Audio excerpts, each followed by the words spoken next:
दोस्तों बहुत पहले की बात है। एक गरीब इंसान अपनी गरीबी से बहुत परेशान हो गया था।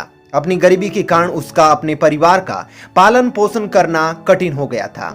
एक पत्नी और 2 बच्चों के भरण पोषण के बोझ ने उसके मन में उथल पुथल मचा दी थी। इसी उथल पुथल के चलते उसने घर छोड़कर भाग जाने का निर्णय ले लिया और एक रात वह चुपचाप अपना घर परिवार छोड़कर चला गया। वह रात में बिना किसी मंजिल को निर्धारित किए चला जा रहा था।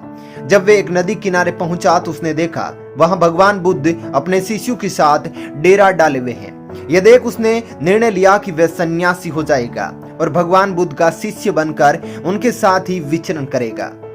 यह निर्णय लेकर वह भगवान बुद्ध के डेरे में जाकर उनके चरणों में गिर गया और उनसे विनती करने लगा कि वह उसे अपना शिष्य बनाकर अपने साथ ही रख ले। भगवान बुद्ध ने उस गरीब इंसान पर कृपा करके उसे अपना शिष्य बना लिया।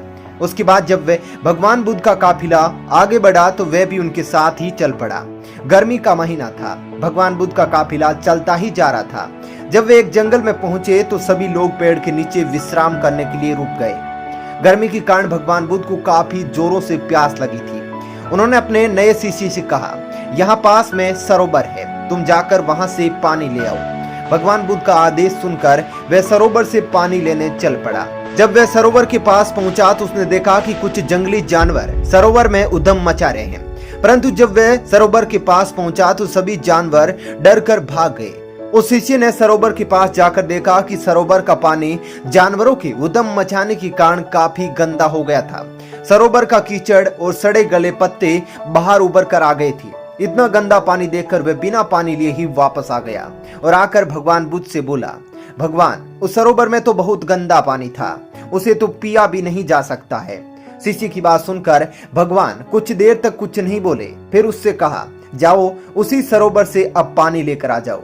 भगवान बुद्ध का आदेश सुनकर वह शिष्य पानी लेने तो चल पड़ा, परंतु मन ही मन यह सोचता जा रहा था कि भगवान बुद्ध इतने गंदे पानी को कैसे पिएंगे।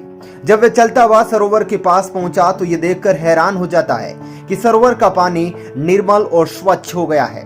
वह पानी लेकर भगवान बुद्ध के पास आता है और उनसे यह प्रश्न करता है कि थोड़ी देर में सरोवर का पानी इतना साफ कैसे हो गया।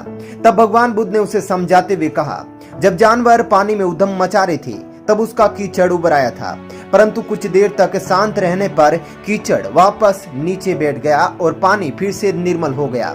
इसी प्रकार हमारे मन की स्थिति भी होती है।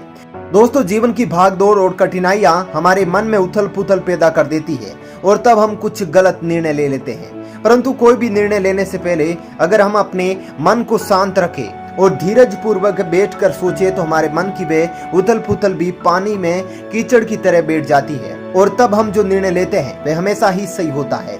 इसलिए बुरे समय में इंसान को कभी भी धीरज नहीं खोना चाहिए। भगवान बुद्ध का ये उपदेश उसके समझ में आ जाता है और जब वह शांति से बैठकर सोचता है तो उसे यह आभास हो जाता है कि उसने घर छोड़कर गलत फैसला लिया था और वह भगवान बुद्ध से आज्ञा लेकर अपने घर वापस चला जाता है। तो दोस्तों, आपको ये मोटिवेशनल स्टोरी भगवान बुद्ध की एक प्रेरक कहानी कैसी लगी हमें कमेंट करके जरूर बताइएगा। साथ ही दोस्तों, आपके मन को शांत करने के लिए ये कितनी ज्यादा इंपॉर्टेंट, इसके बारे में भी अपना विचार जरूर लिखिएगा। धन्यवाद।